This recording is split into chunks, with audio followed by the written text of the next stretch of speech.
read that? I got you, brother. I got you. You had a precept? How about you? I have it.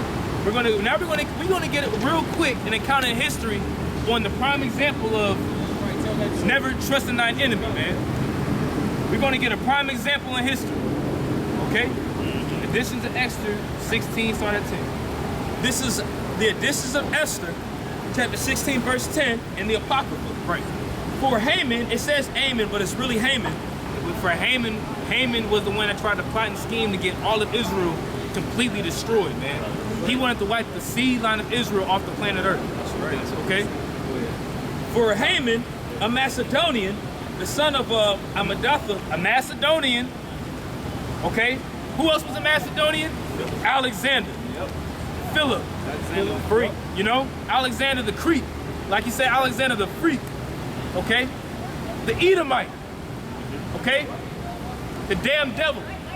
Go ahead. That's right. That's right. For Haman, a Macedonian, the son of Amadatha, being indeed a stranger from the Persian blood, being indeed a stranger of the Persian blood, because when he was at this time when Persia was in power, Haman had a very high seat in the state of Persia, man. Absolutely. Haman had a very, very, very high seat, okay? He was a man of great dignity in the eyes of the Persians, not being of the Persian blood. Go ahead. God. And far distant from our goodness, and as a stranger received of us, hath so far forth obtained the favor, go ahead, that we show towards every nation. Now, when we read this, I want you guys to think who this sounds like. What nation on the planet Earth does it sound like today, and what they're doing, I'll say, in the land of Israel today? Okay, read that verse again. Khan. Had so far forth obtained the favor that he showed toward every nation, as that he was called our father, and was continually honored of all men as the next person unto the king. Can you read verse 11? Sorry, the top again. Verse 11. As so far forth obtained the favor that we show toward every nation. That we show towards every nation. How the Edomite came into the land of Israel with the Balfour Declaration, okay? And now they got claims to the land. Does that sound familiar? Go ahead. And that he was called our father, and was continually honored of all men as the next person unto the king. Talking about he was continually honored by all men as unto the next person unto the king. So pretty much Haman in the eyes of the king of Persia, Xerxes, I believe, was the king at that time. One of the Xerxes, which is the title. Okay, pretty much he was a prince. He was looked at as a prince. Okay, he said he was next to the king. So Haman had very, very, very high authority in the kingdom of Persia. Okay, the things that he said, the king took very serious what he said. Go ahead. Verse 13. So like at verse 12. But he not bearing his great dignity went about to deprive us from our kingdom and life. So read that again. But he not being his great dignity, went about to deprive us from our kingdom and life. Went about to deprive us of our kingdom and life. So ultimately, what? Haman had another motive. He was side by side by Xerxes, but with another mission at hand. Like, you know what? I'm gonna get up close to the president. I'm gonna get up close to the king of Persia real quick. You know, I'm gonna humble myself down. You know, I'm gonna act like me and him are on the same squad. You know what I'm saying? Continue on, bro. Verse 13. Having by manifold and cunning deceits. By manifold and cunning deceits.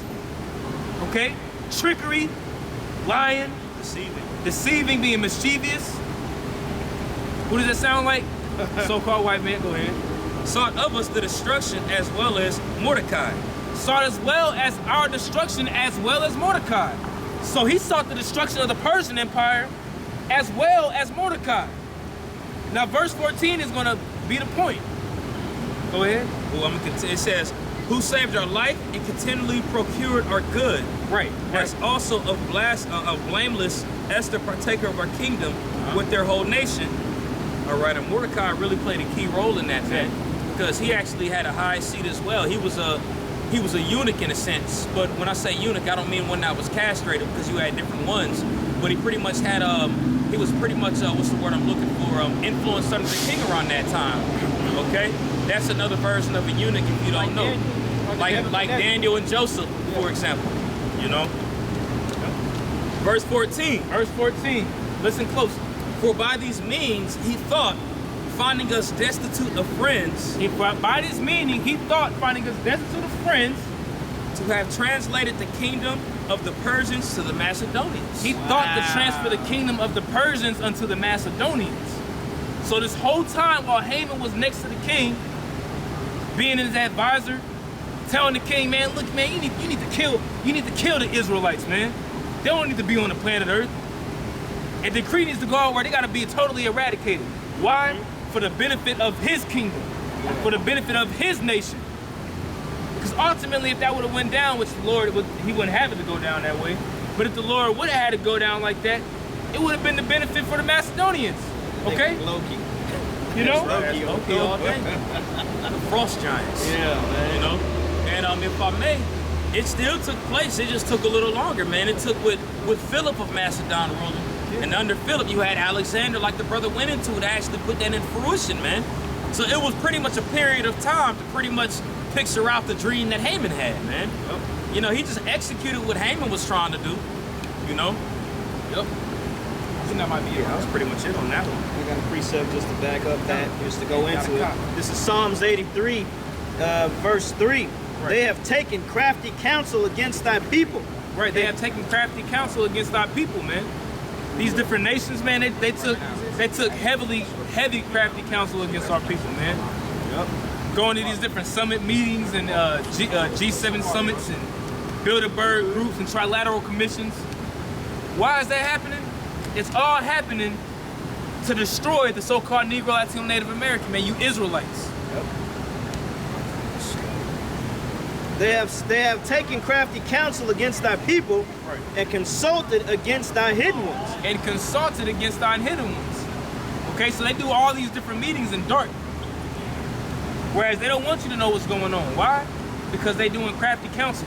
When you seen Donald Trump and you had those different world leaders with their hand, have y'all brothers seen that picture? They had their hands on that, like that orb in their hand. What was that about? They were summoning other gods and casting up different prayers to put curses on our people, man. That wasn't no just coincidence how he had his hand on the orb and they all touching it and they just taking a picture. No, man, that's witchcraft. That's high level witchcraft taking place, man. That's part of taking crafty counsel against our people. Verse 4. For they have said, come and let us cut them off from being a nation. They have said, come and let us cut them off from being a nation. It's ultimately starting with the so-called white man and the rest of these other nations, man. They want to see us cut off. The Edomites don't want to see the Israelites in power. Why? Because they know that the kingdom is coming for us. That's why they have what? That's why they're trying to implement the New World Order. Which the New World Order consists of completely annihilating majority of you Israelites, man. But it's all going to be sanctioned by the Heavenly Father because 2/3 of you got to go still too. Yep. So the so-called white man is going to get busy underneath the hand of Yahweh Bashem Yahweh Shai. It's going to come full circle.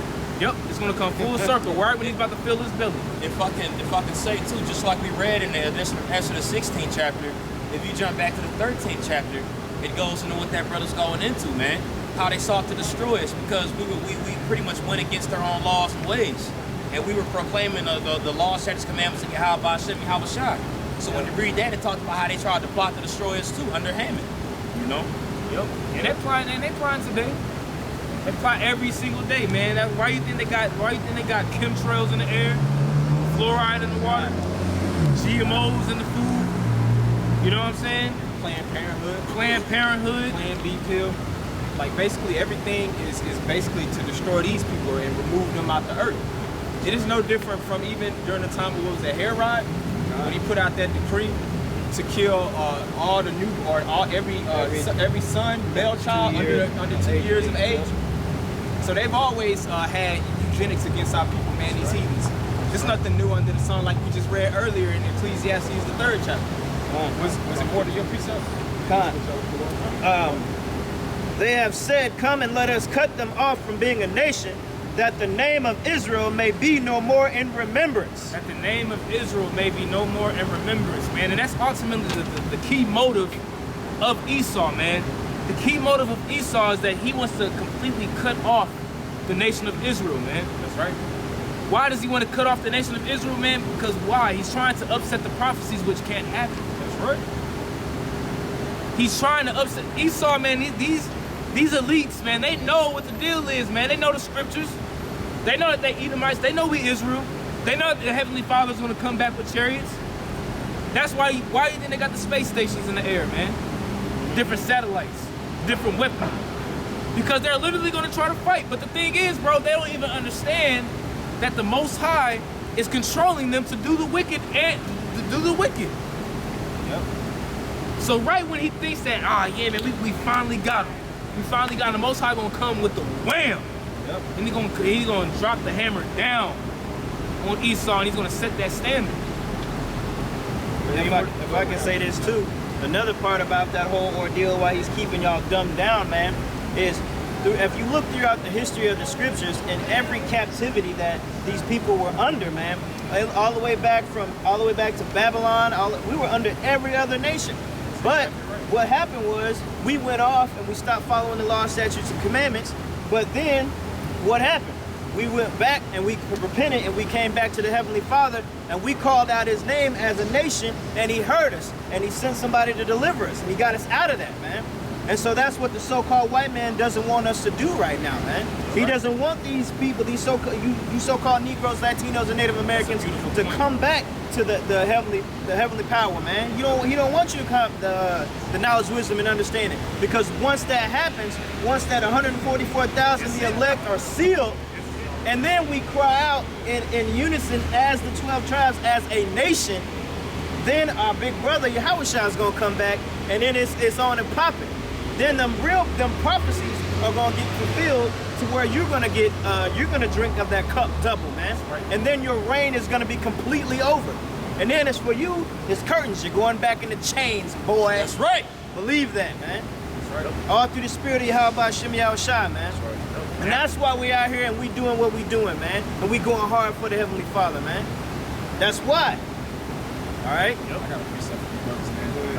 This is Psalms 2:1. It says, "Why do the heathen rage and the people imagine a vain thing?" Right. So why do the heathen rage and the people imagine a vain thing? It's a vain thing to imagine that the nation of Israel is going to be destroyed completely. It's a vain thing to think that you're going to rule forever. It's a vain thing, man. So why do these other nations rage, man?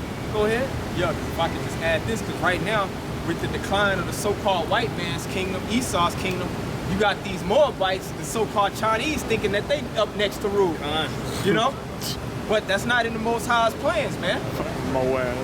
They're gonna become a wash pot, man. Exactly. They've According already to the prophecy.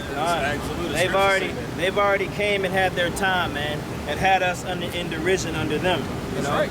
Every nation, so-called Chinese man, the African man, every single nation has had us in derision under them, man. Even King David, he was in captivity, man, under the Babylonians. The Babylonians. You know what I'm saying? That's beautiful, brother. I'm Beautiful gonna keep point. going. Go ahead. In Psalms 2:2, it says, "The kings of the earth set themselves, and the rulers take counsel together against the Lord and against his anointed, saying, let us break their bands asunder and cast away their cords from us." United Nations. It seems like every nation under heaven has a seat in the UN except these people right here on this side. And then I think, what is it, like the so-called Brazilians or someone? Them not even the real so-called Brazilians. They're not the Asherites. You know what I'm saying? Right. Them are damn Portuguese. You know what I'm saying? Edomites at the end of the day. But that shows that these other nations, man, Esau, the so-called white man, he even puts these other nations above us. Yep. Why do you think the so-called Chinese, these damn gooks, are selling poisonous food in your neighborhood? These damn East Indians, these damn Ishmaelites, these Arabs, They setting up businesses in your neighborhood profiting off of us, man. Yep. You know what I'm saying? It's all systematically set up by the so-called white man. He trusts these other nations as long as they're somehow over the so-called Negro, Latino, and Native American. You know? This is all systematically set up, man, to just keep the Lord's people at the bottom. Even though Esau, he hates these other nations, and he's showing that too, by raping, robbing, and pillaging their resources, destroying their land. But as long as he can put them over the nation of Israel, it's all good, right? Like, why do you think these other nations are able to come over here? I'm talking about, they don't know one lick of English. They able to get a loan, open up a business right off the bat. And flourish. Jake, you've been over here your whole existence, man.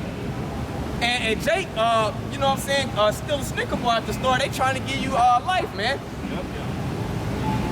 Or put it on your record to where it follows you forever. Exactly, it's the same thing. It stains you. Exactly. So where now you can't get a job, you can't feed your family, and with that you can't pay bills, and then next thing you know you end up living with somebody, or you end up homeless. Exactly. You end up here utterly destroyed, man, because the system, the way that they have it, is completely against you. That's right. It's set up for you to fail, set up for you to lose, for you to be on bottom, and everybody else to be on top, man.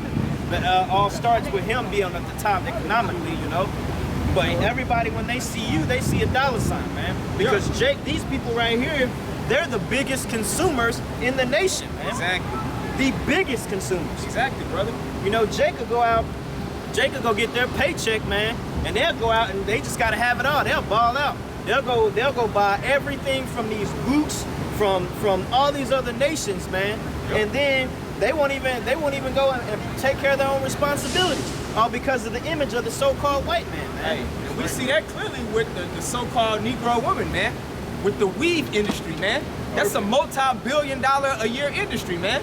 Making these East Indians, these Elamites rich, man. Yep. You know what I'm saying? But that's just basically that counsel that these other nations have taken together with the devil, man, to keep our people further oppressed. Yep. What do you think these G20 summits about, man? And mountains represent governments. And a G20 summit is nothing but these nations coming together, conspiring on how to keep us more dumbed down and more oppressed, more poor, more sick. You know what I'm saying?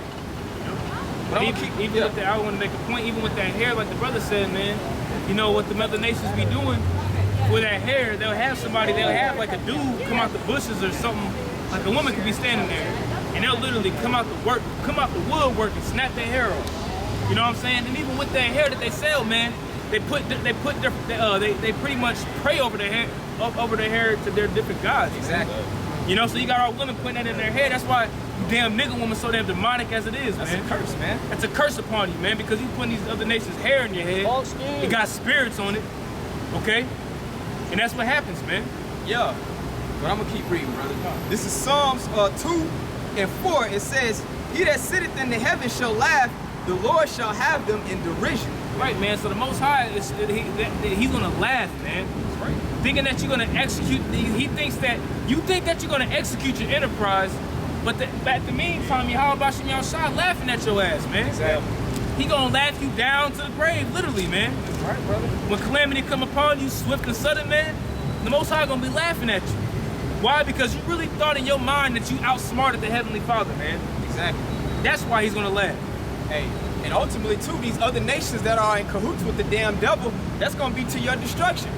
Even though a lot of these nations starting to see, you know what I'm saying, the ways of the so-called white man, and they trying to back out of deals and maybe going to other business ventures, basically trying to remove themselves from having to use the petrodollar. Yep. You know what I'm saying? They trying to go around Esau. But that's gonna be to your own derision, you know what I'm saying? And I'm gonna get this real quick for you. I know it's kind of switching gears, but it's all in the spirit. This is Zephaniah 1 and 11. It says, "How ye inhabitants of Magtesh." Right. Because go ahead. No, you got it. I was just gonna make this point because at the end of the day, all these other nations, they know that the so-called white man, the nation of Edom, is the devil. That's right. But the reason that they're in cahoots, the reason that they take counsel with the so-called white man against the nation of Israel is to make profit at the end of the day. Yep. You know what I'm saying? Like, America is the number one consumer society, right?